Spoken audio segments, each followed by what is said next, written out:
and good morning and happy new year. This is Jamie with Stonemaier Games, and this is my first Facebook live cast of 2020. If you join me today, thank you for joining me. And if you join me in the future on YouTube or on the podcast version of this, thank you for joining then too. It's great to have you.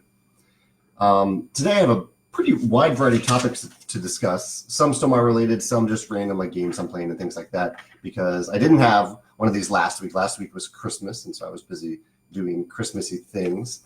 I did hear the other day on my YouTube video, someone noted that there was like a high-pitched sound in the background. I don't know what that is, but let me know in the comments if you hear that sound now, because I'm hoping that sound isn't still here. I probably just need to restart my computer. It'll be fine. I'll start with the chocolate of the day and some lighter stuff as people are starting to join in here. I actually have two today. So one of my New Year's resolutions is to not buy sweets. And that will be very tough to maintain. I highly doubt I'll maintain that throughout the entire year, but we have a lot of sweets in the house right now, so I think I'll actually be able to make it for quite some time without buying sweets, and I'll still get to eat the sweets that I love.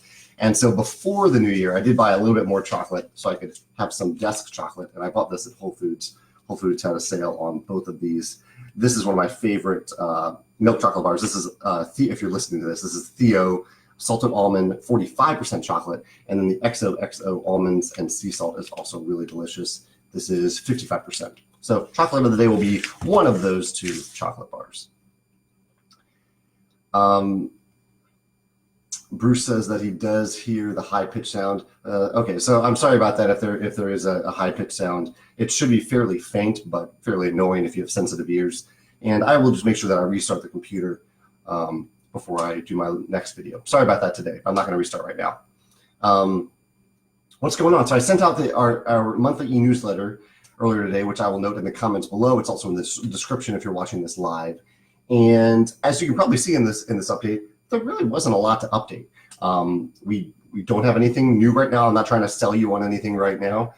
It's just, I linked to a poll on my blog, the Stonemaier Games blog, where I talked about add-ons versus like add-on only products on our web store, which we currently don't have. I just wanted to see what people thought about that. And also the idea of abandoned cart email reminders. Like if you go to a web store, you put stuff in your cart, and then a day later you get an email saying, hey, you left stuff in your cart, you didn't buy anything, what's up? I wanted to see what people thought about those two things just before I proceeded with either one of them. And the consensus so far seems to be that people are generally annoyed by abandoned cart emails. And I think people were generally okay with, let's see what the current results are. I think people were generally okay with add-on only products, but a better solution came up. Yeah, 67% of people were fine with add-on only products on web stores, but I think I came up with a better solution anyway, or I didn't. Darcy did actually. Someone in the comments and some other people in the comments came up with a better concept too. Keith says, how many chocolate bars do you have in your office now? Keith, I only have the two. I have the two that I showed you a second ago, just these two chocolate bars. But I have a lot more. I have a home office, and so there's a lot more in the kitchen over there, a lot more chocolate. So a lot in the house, but only two chocolate bars on my actual desk. Let's see. Sonia says she recommends Lily's chocolate, but it has stevia. And Sonia, unfortunately, I can't eat any form of fake sugar. It gives me the worst headaches, including stevia. So I have to have either real sugar or corn syrup style sugar. I can't have the fake stuff. So yeah, even though I know it's naturally based, it just does not click with my head for some reason. Chris says, is there any plan to create other games like Wingspan, but with different animals? Chris, we've gotten a lot of interesting requests about that. You mentioned reptiles here. People have mentioned dinosaurs and marine animals and dragons and all sorts of stuff. I think someone said Pokemon. And I am open to it. I'm open to making a game in a different realm, a Wingspan style game, not the exact same game with just like different creatures, but a Wingspan style game with using a different type of animal or creature, whether it's a fictional or a real life creature. Nothing really in the works at this point, but there are a few that are more possible than others. So I would say it is possible at some point in the future, but probably not for a few years. And actually, that's a good time to segue into the future, because that's mainly what this month's update was about. The main feature on it really is the work in progress section of the newsletter where I talk about how things are coming along. It's pretty clear on the chart that the My Little Scythe expansion is next up in our schedule for 2020. Also in 2020, we have a game that's codenamed Sand, and I am sure that will be a 2020 release. There's also a codename Cape, which will probably be a 2020 release. Not 100% sure about that yet. And then there's Wingspan Expansion 2 and Tapestry Expansion. Wingspan Expansion 2 is currently listed under 2020, and Tapestry Expansion is currently listed under 2021. I think it's possible that that will end up in 2020. There's also codename Gold, codename Wild, and codename Draw. These are all code names for games that we're working on. I don't tell you details about these games in advance. You're welcome to guess, but I won't confirm anything in relation to them. They're all scheduled for 2021 or beyond.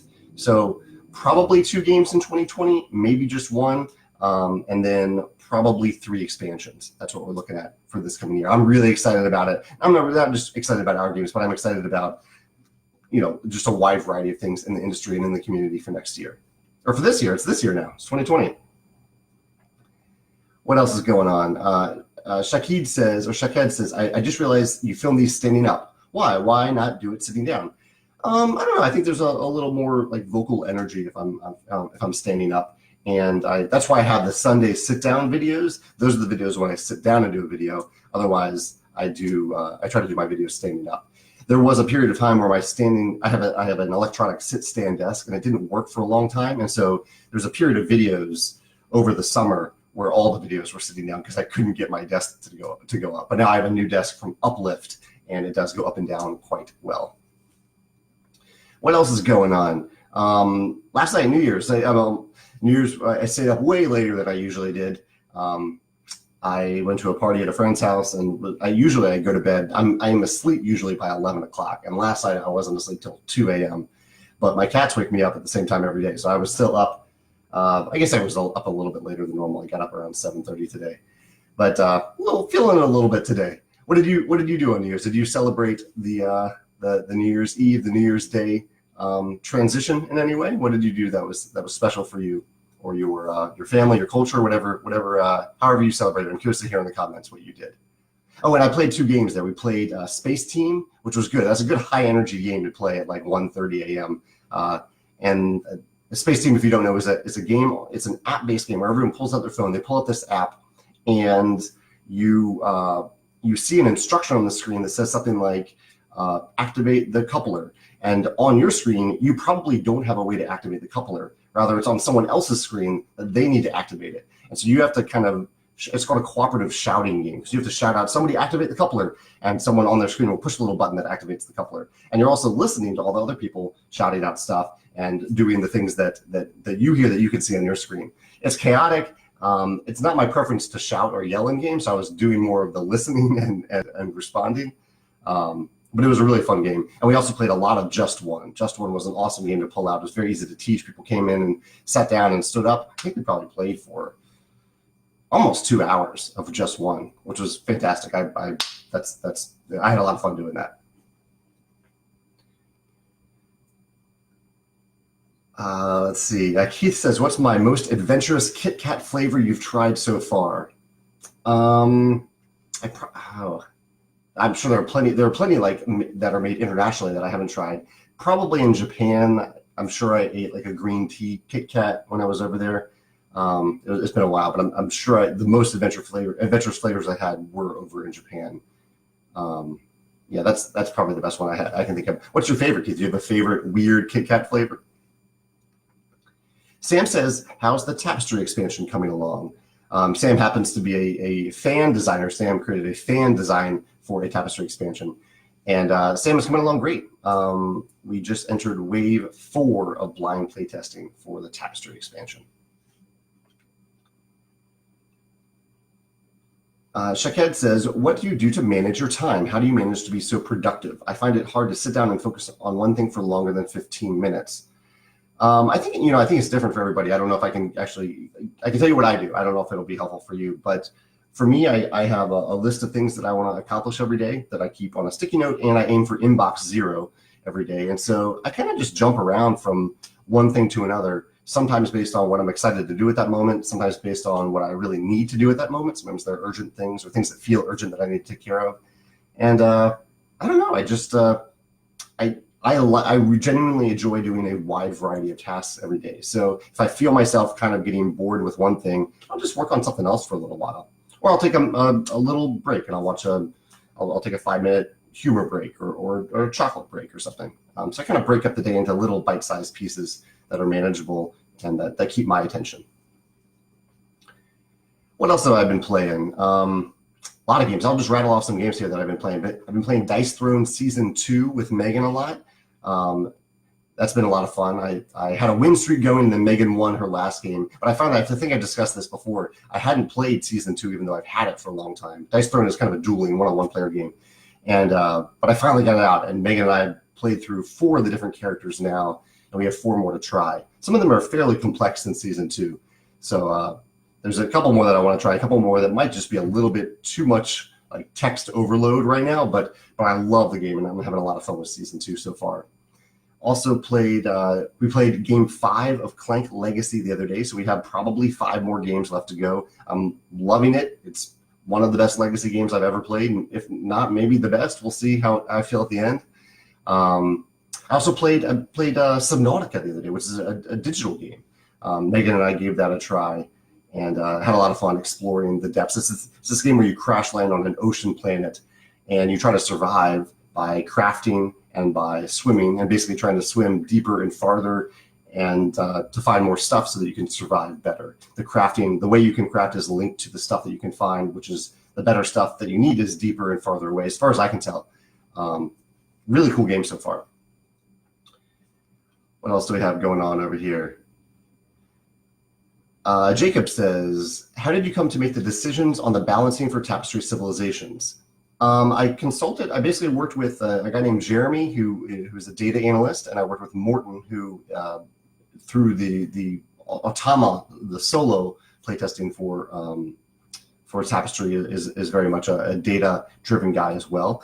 And we looked at all the data and Jeremy did like a deep dive statistical analysis of the different civilizations, and we determined some that needed a little bit of boost and some that needed a little bit of a nerf, and we established what would be best for those civilizations.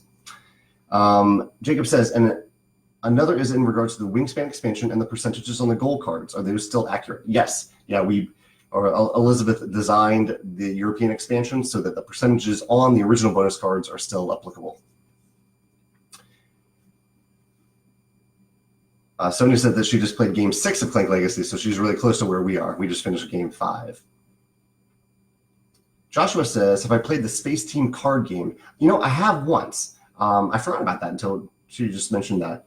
I think I enjoyed the digital game perhaps way more. The card game was chaotic. As you can tell, I almost forgot that I had even played it. But the digital game was just really, really cool. I really enjoyed that. I shouldn't judge the card game. I'm sure that maybe it's better than I thought. But the digital game just works so well that I can't see myself going back to the card game. Shaked says, what's your record playing Space Team? We managed to get to level 32 with 4 players. That is incredible. We were playing with 5 and 6 players, and we got to, I think, like level 6, maybe 5 or 6.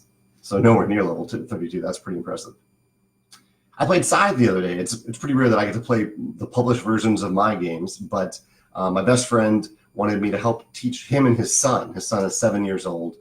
And so I joined them, Megan and I joined them the other day and had a lovely game. His son really caught on really well. It was a 2-hour game for 4 players, and we had a great time. I was surprised by how quickly they caught on, especially the little guy. But everyone had a lot of fun. Megan ended up winning by 1 coin over my friend Trevor, and I incidentally tied the 7-year-old. The designer of the game tied the 7-year-old who was just learning the game for the first time. I think I probably could have done a little bit better, but I was in the mental space of trying to pay attention to everyone else's strategy to help them and help them learn the game. Or at least that's what I'm telling myself now. But either way, I had a great time playing it and teaching it. let's see, I'm reading through what people are saying, what they did for New Year's. Lots of cool stuff here that people were doing last night. Donnie says he just played Scythe solo a couple times last night and wanted to ask if there's a functional or cost difference between the different types of 6-fold boards. I always struggle to open the one in Scythe, but others can unfold really easily. Is there a reason to do one rather than the other? Not that I know of. No, that's the kind of thing that where we send the big file to my manufacturer and they determine the best way to fold it up and to so that it fits in the box and so that it is maintains the structural integrity over many, many unfolds. So it's kind of a manufacturing thing that I let them handle. What else is going on before I get to more questions? Done chocolate of the day. I look forward to 2020. Christmas. I celebrate Christmas, and I had a lovely day. I kind of took I worked a little bit on Christmas, but I didn't do a video. Kind of just took the day to enjoy a Christmas with Megan. It was the first time that I've had a Christmas with a girlfriend in like 10 years, because I had pretty much stopped having romantic relationships while I started running Stonemaier Games, which was all the way back in 2012. And then I had been kind of off and on Signal for a few years before that. So it was wonderful to have a Christmas with a loved one here in our house together, and with the cats.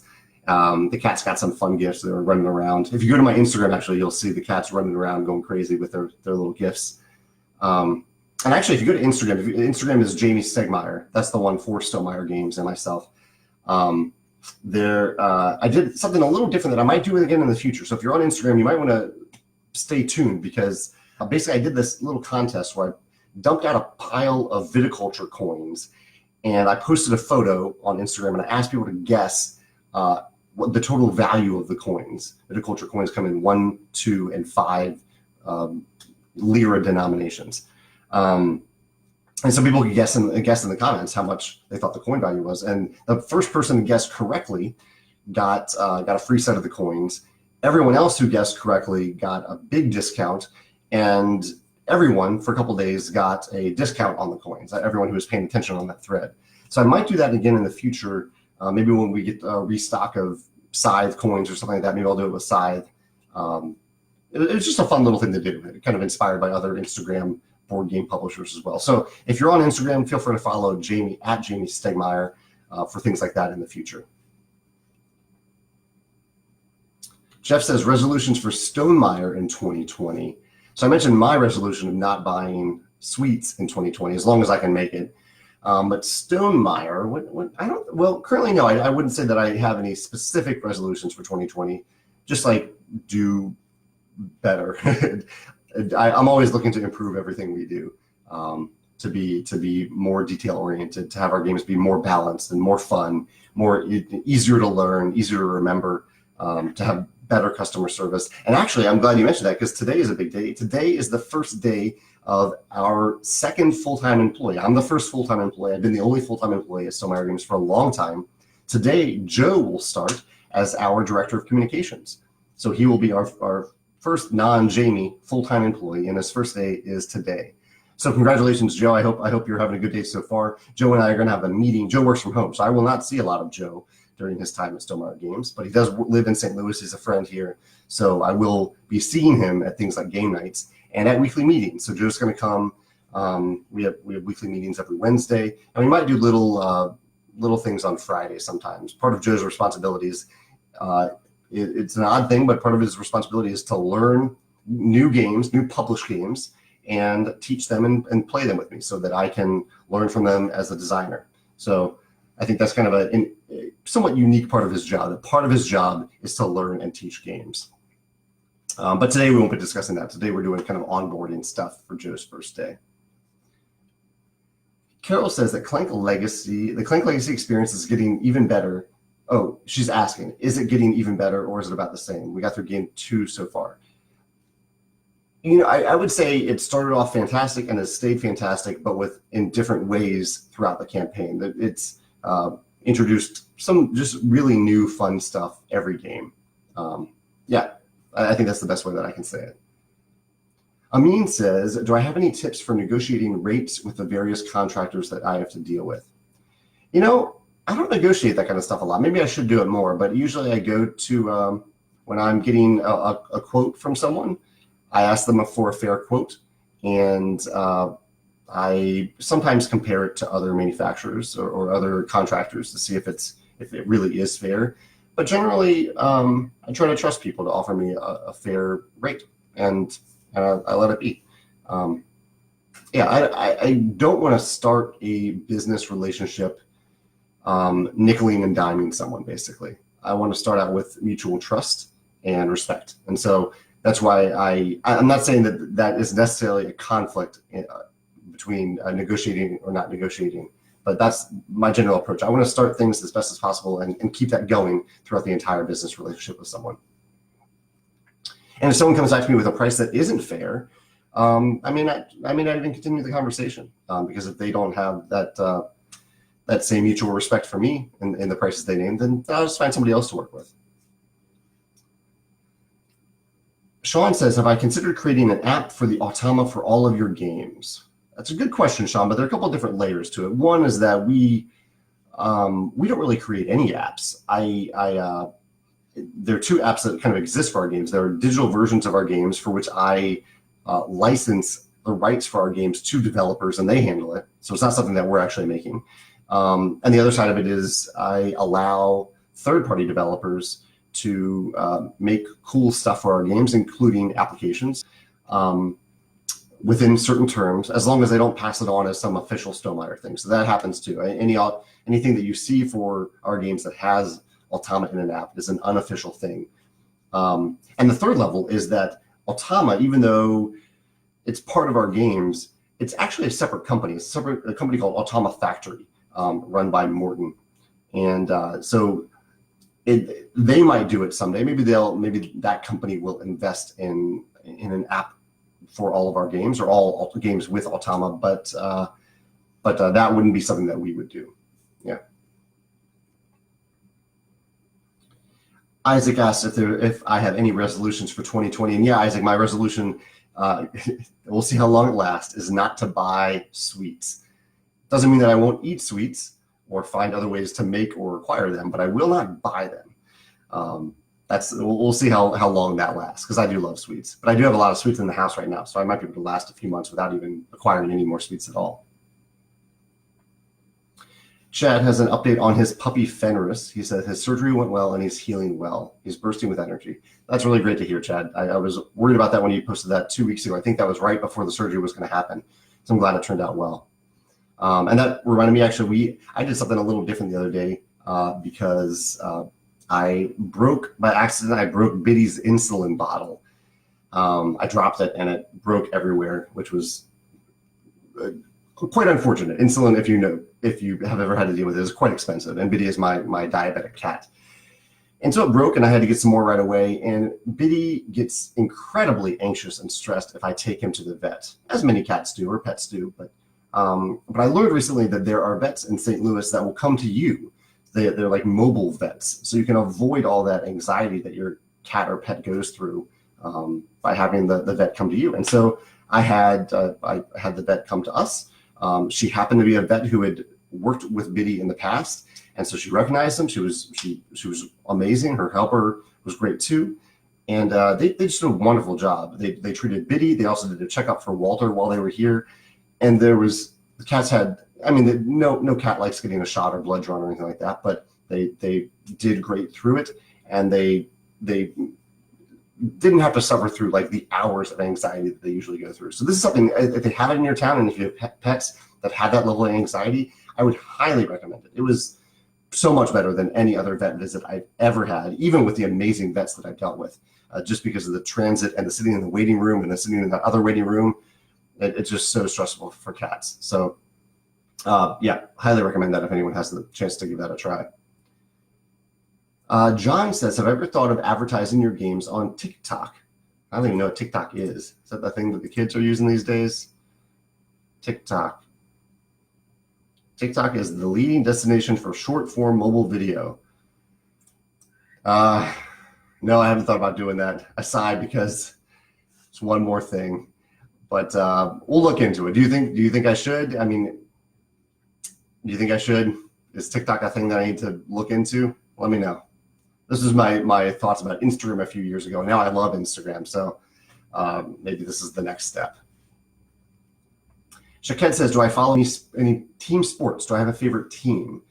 Yeah, I follow soccer. So I follow mostly English Premier League and Champions League.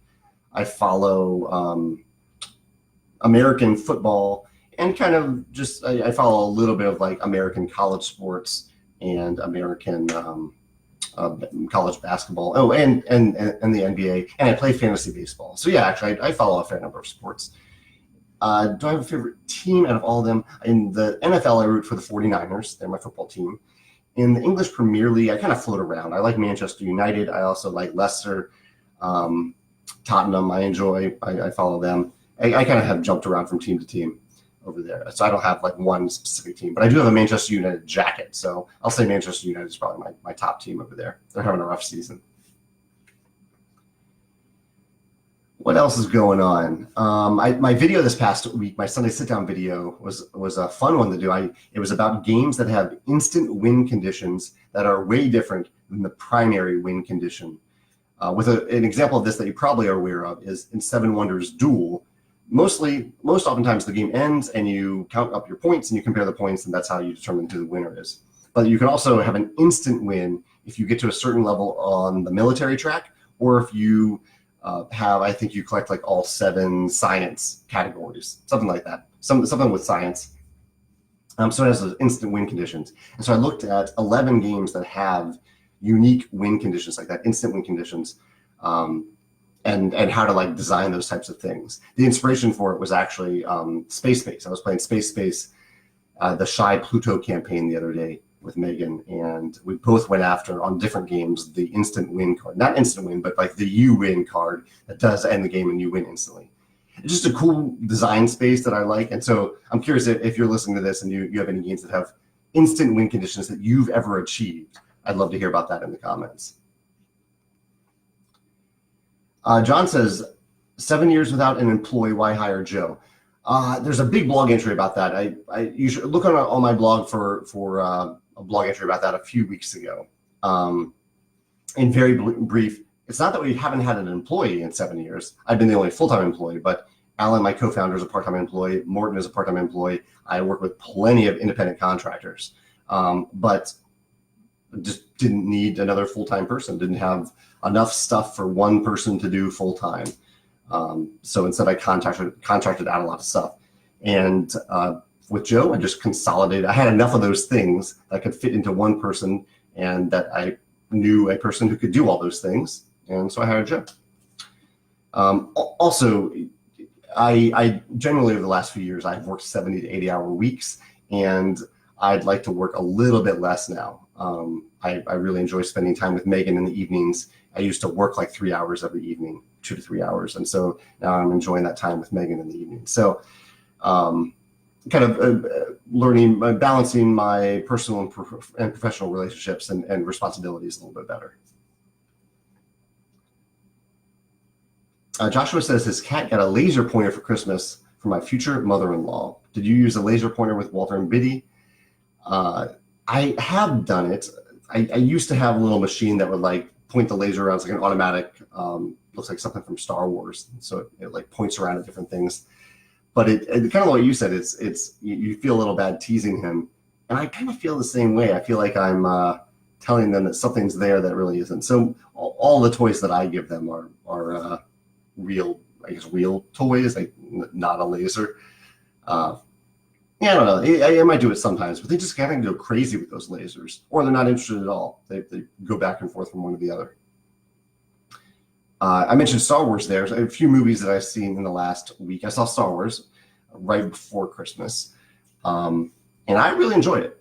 I would say I had fairly low expectations, because I figured it was going to be tough to transition to like end the trilogy to end the 9 movie series. Especially after the last movie, but I thought Abrams did a good job. I think, yeah, I was happy with it.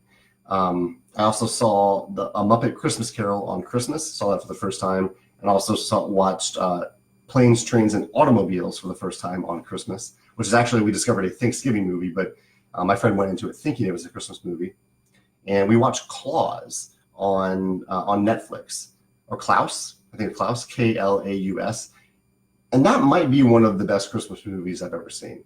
I thought it did a wonderful job of telling the Santa story in a unique way, unique and entertaining way.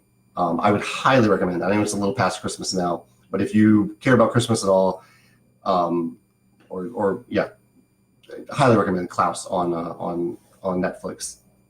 And last, among things that I'm watching, I am really enjoying the Watchmen show on HBO. We are 6 episodes in at this point, and I can't believe how good it is, and how weird it is, and how there's a social justice side of it that's really, really interesting. A semi-historical aspect of it that's really interesting. So if you're looking for a show, it's pretty intense. There is some violence in it. I would say in every episode there's some violence in it. It's typically not gratuitous. It always has a purpose behind it. But there's also just a lot of interesting stuff that's happening.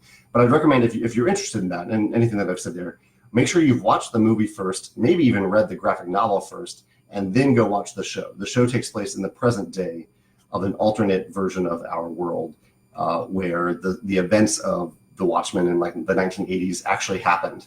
And this is what the world would look like today if that stuff had happened, perhaps. Fascinating show. Really, really cool what they did with it. I went into it thinking that they were just going to continue the story from 1985, but they took it they jumped forward to the present, which I thought was a really cool move. John says, how much do you charge third parties for licensing? How do we license your games? Depends on what you're talking about. So there are digital people who want to make the digital versions of our games, and they pay us a royalty for games that they sell, digital versions of our games that they sell. There are localization partners who publish the translated versions of our game. Like we have Matago. We work with Matago. They publish the French versions of our games. We still produce those games, but they translate and market them and sell them in France. And they pay us a royalty as well, an upfront royalty. And then there are third-party accessories. So, John, if you want to make a special dice tower for Wingspan and you want to sell it, you can do that. There's no royalty fee at all. You just have to come to me and say, hey, Jamie, can I do this? I'll send you a little form that says, basically, like, don't pretend that this is an official Stonemaier thing. Don't ask for any special favors from me. And we agree to do that. So there are lots of people who do that. Pretty much every accessory you see for our games is a third-party unofficial accessory. Yeah, and there's no royalties on those. Dusty from the Mill just joined us. Happy New Year, Dusty. Jeff says, will I continue the stakeholder memo tradition this year? It's fun to see a company that I respect grow and succeed. Jeff, yeah, absolutely. Yeah, every year I do every year for I think the last 3 years, I've done an annual stakeholder report. Let's see when I did last year. Because I think, 2018 stakeholder Stonemaier. I might have called it the 2018 behind the scenes stakeholder report. I did it in March. So I do it after our taxes are complete. That's when I really know what our actual revenue of the year is, and that's when I look at the year. So I will be doing that in early March this year, Jeff. Sam says, is it important to you as a player whether it isn't obvious who is doing the best at a given time in a game? How important is hidden scoring? Yeah, this is an interesting topic. I learned a lot about it with Scythe and what players thought about how to conceal the coins inside or how not. Some games go out of the way to hide the number of victory points that you currently have. As a player, I will say that I almost never care. There are a few games with maybe a lot of interaction. Okay, I would say actually like in Kemet. In Kemet, you trigger the end of the game when you have maybe 7 or 8 victory points, and you have to maintain that. In Kemet, I really care. You really need to know who is in the lead in Kemet because that also could create the end of the game at any given time if you didn't know that. So in Kemet, it matters. I think it matters in a few games, but in most games as a player, I just don't care. Like I remember playing Five Tribes. Five Tribes goes way out of the way to have these double-sided tokens where you hide the number of points that you have. I just don't care how many points other players have. My My strategy is not going to change at all in that game, depending on how many points you have. So it just seems like a really fidgety thing. I'd rather give players a feeling of endowed progress, of progress in the game, where they can look down at their score at any given time and see what their score is and feel good about that throughout the game, rather than have them have like fiddly little tokens that they need to hide. So as a designer, I don't care to hide it. As a player, I don't care to hide it either. But I know people have very strong preferences about this. So I'm curious about our games. Are there any of Stonemaier games that you wish that the scores were more hidden or less hidden? Either way. Gerald says, I think you have a video about time travel. Did you ever come up with a time travel game? I did brainstorm one a few months ago. I brainstormed some over time, really. But currently, no, I don't have one that's really in the works at all. I'd love to have one someday.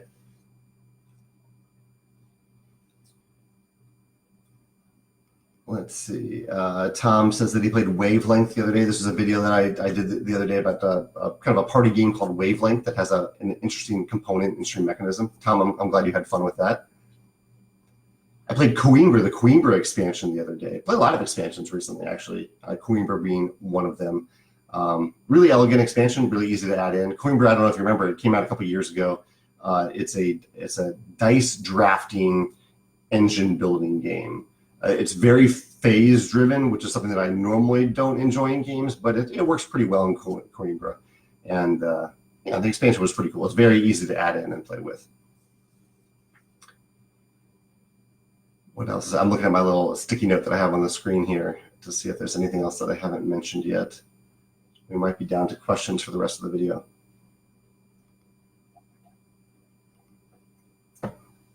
Yeah, I think we're down to just questions. I'll recap here just in case anyone is just joining now. I talked about New Year's and Christmas a little bit, talked about what we're looking forward to in 2020, mostly referencing the monthly e-newsletter that I sent out this morning. Talked about the chocolate of the day, my personal resolution of not buying sweets in 2020. Talked about my video about instant win conditions. Oh, I didn't mention I had a big playtest the other day. Playtest for a game that we're working on. Went really well. Definitely have some things to work on today in that particular game. But yeah, went well. This is a playtest for a game that's somewhere on this update chart, this progress chart.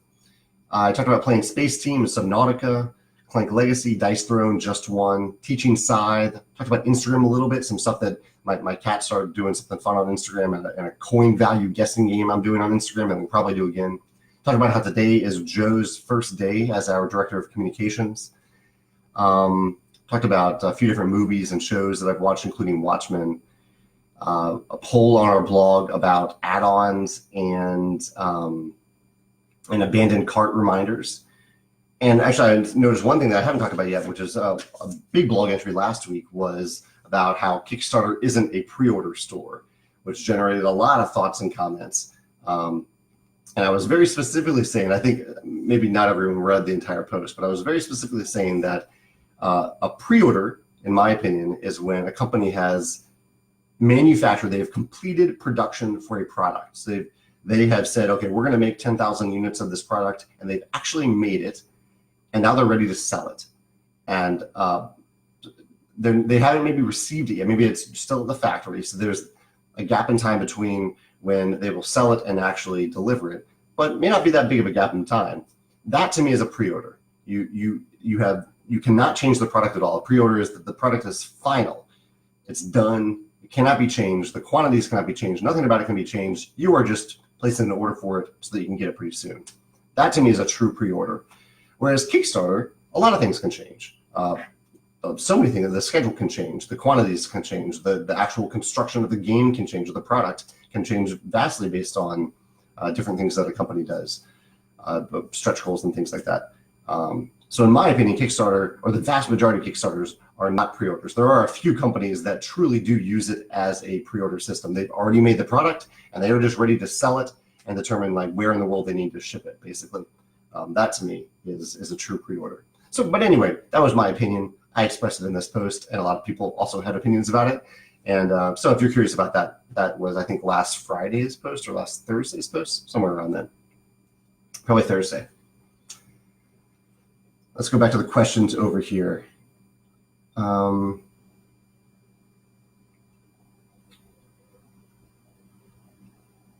Guillaume mentioned root for like instant win conditions, and he's right. In root, there is an instant win condition. Yeah, that was one that I mentioned in the video. Nicholas says, "What did I think of Heaven and Ale?" Yeah, I played Heaven and Ale I think 4 times at this point, with the most recent play being very recently, and I enjoy it. I love that type of one-way track. That's also in Parks, very popular game this year, Parks, where you can move one way along a track to claim something, but once you do, you can't move back. Tokaido also has this mechanism. I really like that about Heaven and Ale. Heaven and Ale is also a very tight game. I typically don't like games that are quite that tight, but I love a lot of the mechanisms in the game.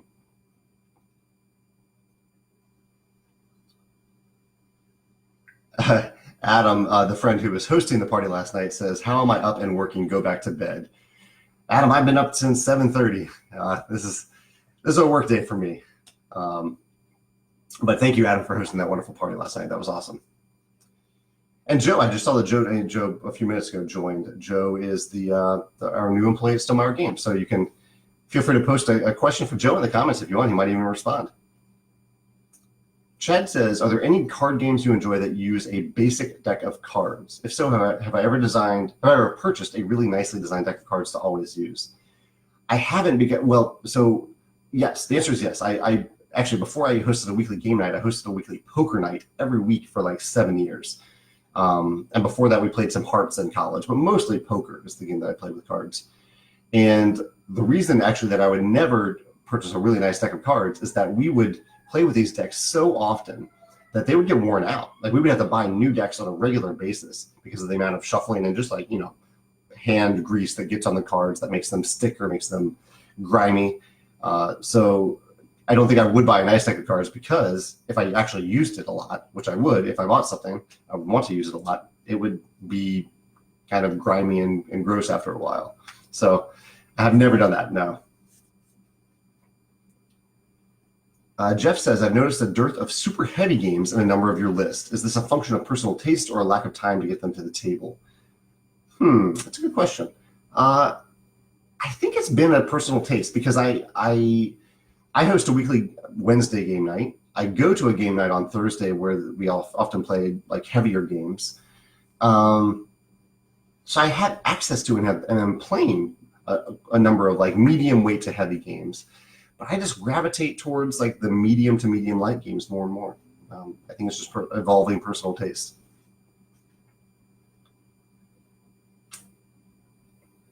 People are now, I'm getting to the answers about games where people want to Stonemaier games where people either want more information about what someone else's score is at any given time, or less information. They want to hide it better. Gary says, "Between two castles, I find it hard to know how I'm doing until the end of the game." So he wants to know how he's doing during the game. Sean says, "Viticulture for sure. If someone takes a crazy lead, it can feel defeating at times if you're constantly trying to catch up." I can totally see that. That could be a way that knowing your points can backfire at times. Tom says, "Coinbrew is one of our favorites. What does the expansion add?" It basically adds 4 new dice. It's a new die type that gives you an instant bonus when you draft it. And those dice correlate to another token on the tracks. And based on the dice that you put on the tracks, the token moves towards the bottom of the track and creates a new threshold to achieve. You're trying to get past each of those tokens by the end of the game. So really, really easy to add. I think the rulebook was like 3 pages at most, and 3 tiny little pages. Dave says, "I think the biggest drawback to known scoring is that it can potentially feel bad for players who may be doing poorly compared to other players and give up early on, even if the game can turn around." Yeah, I think that's something, I think you're totally right, Dave. There are players like that. I think the tough thing for me is that I don't think I've ever felt like that in a game. So it's hard for me to relate to other players a little bit. If I'm playing a game, I'm not going to give up on it just because I have fewer points. I'm going to try to do better. I'm going to try to keep going and get more points. My comparison to other players does not occur to me at all during the game in terms of how I'm going to play. If anything, it's a motivation for me to play better during the game. But you're right. I totally think there are players like that who feel like they're too far behind and lose all motivation to play or play well. I don't understand it, but you are totally right that there are players out there that are like that. I totally agree. George says, "Why do I enjoy immediate win conditions in games? Does it really give a player a satisfying feeling? If they're designed well, I think it can be really fun. And I think Space Base does it really well. Space Base has a card that says you win, but it's associated with the 12 slot in Space Base, which is very rarely rolled. You're not going to activate this card very often. And so you need to do a lot of things to manipulate your way towards that victory. You need to find other cards that give you energy tokens or that push over benefits towards that 12 slot. So you need to change your own strategy to make it work. And so it pushes you away from any other win condition if you try to do that, which I think is good. I think it means that you are going for something a little crazy and you're going for it. I think it's also important that other players can see your progress when they do it. It's not just a blind thing that suddenly happens and everyone's like, oh, I didn't see that coming at all. They can see your progress on that card to see how close you're getting to it. Also, when this card comes up, all players have the chance to get this card. It is a card that comes up in a public tableau. You can choose to take it or not. And last, I think often if a player achieves it, they'll achieve it right around the time that the game would be ending anyway, so pretty close to it. So it's not cutting the game way short just because this thing happened. So I think all of those factors go into well-designed instant win conditions.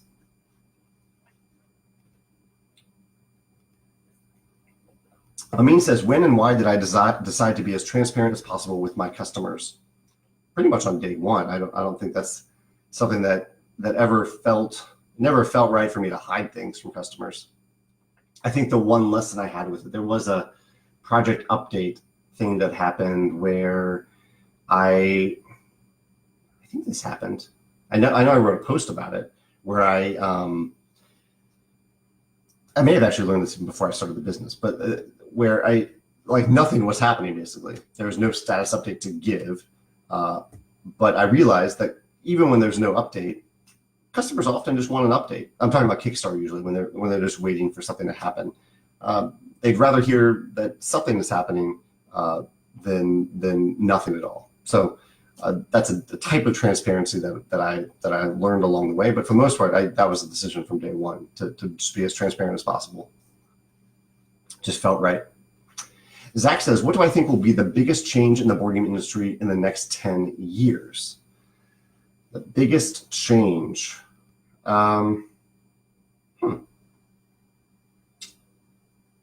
Compared to today, what would be the biggest change in the game industry in the next 10 years? I don't really know. That's a good question, Zach. Something I probably should think about a little bit more, but I don't know. I'm focused with my company on the next 2 to 3 years. I'm not really thinking 10 years ahead. I gotta be honest to say that. I haven't thought 10 years ahead about my company or the industry in general.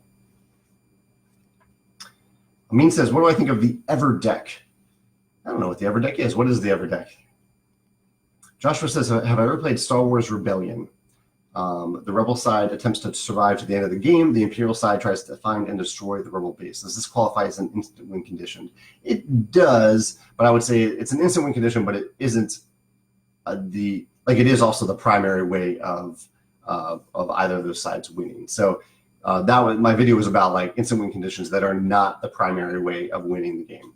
But I have played the game. I played Star Wars Rebellion, I think 3 times. One of the most thematic experiences I've ever played in a game. It's one of those games where you can really tell the story afterwards, which I love about games. Michael says, did Roll and Write run its course in 2019, or do I think there will still be more games before the trend ends? I think with any type of game, I think there's room for there to be hits. Roll and Write did a kind of a weird thing where there were a few big hits and then we saw a lot more of them. And I think just those games may have been just as good as the original hits, but because there were so many more of them, there was less of a chance that any one of them would be a hit. So I think people will still be designing them and publishing them for a lot of them for the next couple of years. So I think if I have to throw out a theory, I would say that it will be hard for the next couple of years for there to be a really big hit for Roll and Write on the level of Welcome to and Gone Clever. But after maybe a couple of years, there will be fewer Roll and Write games, and there might be a greater potential for a new hit to emerge. That's my off-the-cuff theory. BJ says, what do I think of instant lose concepts that make you work simultaneously to win the game while avoiding the instant lose condition? He mentions the assassin card in Codenames, which is one of the ones that I mentioned in my video, actually. And I like that he also mentioned the 8-ball and pool. That's a great example. The 8-ball and pool, how you can instantly lose the game if you accidentally hit the 8-ball into one of the pockets on a billiard board, on a pool table. I think it's actually, I think if designed well, like those two things, I think it's really, really cool to have those conditions in games. I think it would have to be like the right board game for that to work. Like you don't want to have a 2-hour epic board game where someone instantly loses by mistake after 20 minutes. That wouldn't work. But in Codenames, you know, is a pretty short game. So I think that works very well there.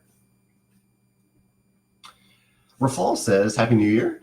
My 8-year-old son, Daniel, who loves viticulture, is asking, so this is Daniel's question, what inspired you to make viticulture? I'll answer that first. My inspiration for making viticulture, this was back in 2011 when I started designing viticulture, was to design I wanted to kind of capture the romanticized idea of running a vineyard, kind of like how we play a lot of farming games. There's something romanticized about it. I don't think most people actually want to go out and create a farm, but a farming game can be very satisfying. So I wanted to create capture that romanticism of running a vineyard in Tuscany. And I wanted to design a game pretty much, I mean, really, I was motivated to design a game that could potentially bridge the gap between gamers and non-gamers. I wanted mechanisms that would appeal to gamers and a theme that might appeal to non-gamers. So that was my motivation. That was my inspiration. Question from Rafal is, are you planning any more expansions to viticulture? What is your favorite expansion from Tuscany, apart from the new board? I love the structures in Tuscany. Really, really love the structures. And am I planning any more expansions? We're floating around with some ideas, but currently there's it's an odd situation where there are a lot of designers actually involved in a potential expansion for viticulture, and we are trying to figure out how to navigate the process of having like 5 designers on a game or on an expansion. So probably what will happen is it will end up being more than one expansion. We'll split off into different design teams. So I'm trying to figure that out right now. But potentially, yes, there will be another expansion for viticulture in the future, maybe even 2 expansions. Zach says, would I ever create a Stonemaier themed deck of cards? Probably not. No, I mean, I guess if there was a huge amount of demand for it, maybe, but probably not. Amin says, Everdeck, this is the Everdeck thing that he mentioned. Everdeck is a 120 card deck that can proxy pretty much all traditional and modern card systems. It's a multi-use deck. Yeah, I think I've actually heard someone mention this. I've never seen it or used it, but it sounds pretty cool. Amin says, what was the last brainstorm session you had about? I haven't answered that, but I'm not going to tell you. That's a fun question, but I'm not going to tell you.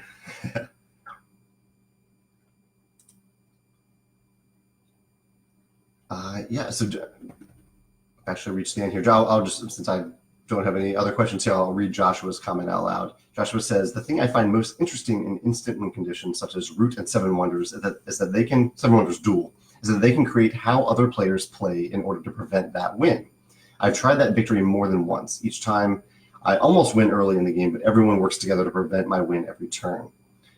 Seven Wonders Duel is the same. I like to go for science, but the other player is then forced to thwart me if possible. Sometimes they have to do this at the expense of furthering their own points. That's a fun way to control them, even if I don't win by it, but my own points can suffer too. Yeah.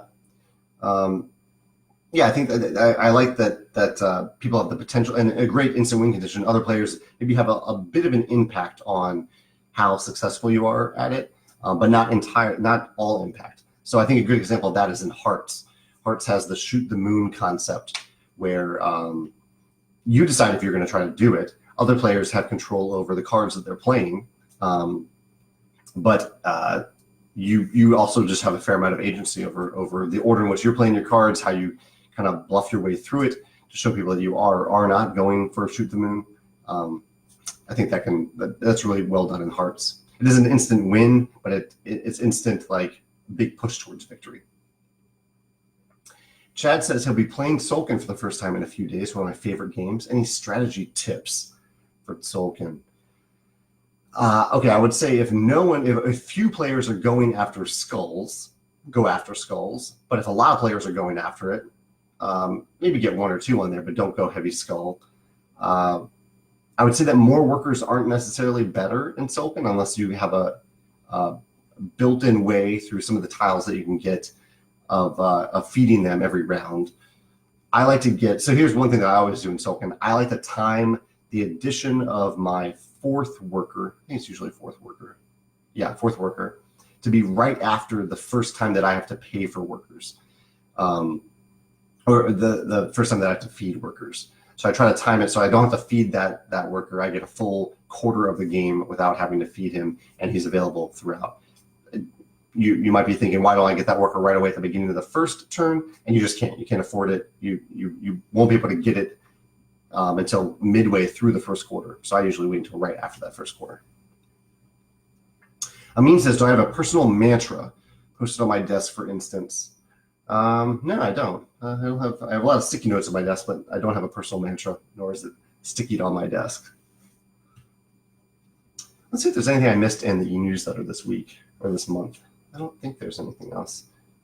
The most read article this month on my blog was the magic formula for publishing an evergreen tabletop game. That was a fun post to see, to look at different best-selling games over many years to see if there are any commonalities between them. My most watched video this month was my top 10 favorite games of 2019. So if you go to my YouTube channel, you'll find that video about, or if you go to the e-newsletter, which is linked here, you'll see the video of my top 10 favorite games of 2019. And the most watched video on The Mill, which Dusty is here in the comments, was focused on rumors about more Scythe. More Scythe, not Scythe, the game itself, but a potential other game in the Scythe universe, the 1920 universe, or 1920 plus universe by Jakob Brzezinski. Let's see if there are any other questions before I head out for the day. Dave says he's loving Tapestry. That's great. He says he's playing his first game with the rebalanced civilizations this afternoon. How did you end up deciding on solutions for particular civilizations? For example, why did some get resource adjustments while others just got point changes? It really depended on how overly strong or overly weak we thought a faction was, a civilization was, based on all the data that we had. There were some that we just determined would, basically the resources are an exponential benefit because you are getting a boost right at the beginning of the game that will potentially impact you over the course of the entire game, whereas the points are just kind of a one-time thing. So it's more of like an exponential curve versus a linear boost. And some civs we just decided needed that, and some civs didn't, basically. Chad says, ever consider making strategy tip videos for my games? Just a thought. Possibly, yeah. I know I've done it for other channels, other content creators. They might come to me and say, hey, like, give me your top 10 or top 3 tips for Scythe. There's a channel called Meeple University on YouTube where I've done that for one of my games, and I recently did it for 3 more of my games for them. So they should be posting a video soon with tips about those games. So I could do it for my channel too, definitely. Maybe if I run out of content at some point, maybe I'll do a Sunday sit down of like top 10 strategy tips for my game, something like that. That might be fun to do. I'll make a note about that. Let's see. Put that on my strategy tips for our games. But yeah, there are other channels that do that too. And Joshua says, has sand been delayed longer than expected? It seems that has sand been delayed longer than expected? I wouldn't say there have been any delays on sand. It has taken a little bit longer to get together, but I wasn't in a big rush to get it ready because I knew just how I wanted to space things out in 2020. It just worked out the way it worked out. So I wouldn't say there's a delay on sand. It's pretty much where I wanted it to be. Chad says, what was my biggest surprise in 2019? Biggest surprise? Let's see. I mean, different categories of surprises, books, movies, people. It was a surprise that I got in a romantic relationship, something that I haven't done in a long time with Megan. That was a surprise. Biggest game surprise. Let's see. I'm trying to think of what was on my top 10 list. Let me pull up that top 10 list. I'll see if there's a big surprise on it. I'm sure there was. Oh, no. My personal blog is down right now. It has been refusing to connect for a while, so I don't have the list handy in front of me. I'll pull up the video to see my list. Nope, I can't see it. I can't see my own list for top 10. I don't know what my big surprise is. I'll say Just One. I did not expect to love Just One as much as I have, and I've absolutely adored it. So I'll say Just One was my biggest gaming surprise in 2019. Joshua says, what non-Stonemaier releases am I most looking forward to in 2020? I'd be better equipped to answer this if I could see my blog, because I wrote about this on my blog. But I can see my Kickstarter backings. So let's see what I backed on Kickstarter that I'm waiting to get here. So I was one that I'm really looking forward to, because I love games with shapes, is Project L. Actually, I'll say two, Project L and Isle of Cats. I would say those are two of the ones that I'm really, really looking forward to. Amber says, will a Wingspan expansion ever include penguins? I think we currently have maybe one penguin or a puffin in the game. And yes, I'm sure future expansions will include some penguins. We've said that maybe someday we might do Antarctica, because we're doing it continent by continent. Someday we might do Antarctica and just have like 42 penguin cards in the game, and that's it, something like that. We'll see if we get that far. All right, I think that's it. I should probably try to solve this problem on my personal blog and get that working again. So I might call up a service to see if I can figure that out. But thank you for joining me today on this video, and I will go ahead and post this on YouTube if you want to watch it later. The best place to post questions after this video is over, after I'm no longer live, is on YouTube. It's a little bit easier for me to see those comments. But thank you for joining me. I hope you have a wonderful new year. And yeah, I look forward to more of these chats in 2020. Take care. Have a great day. Bye.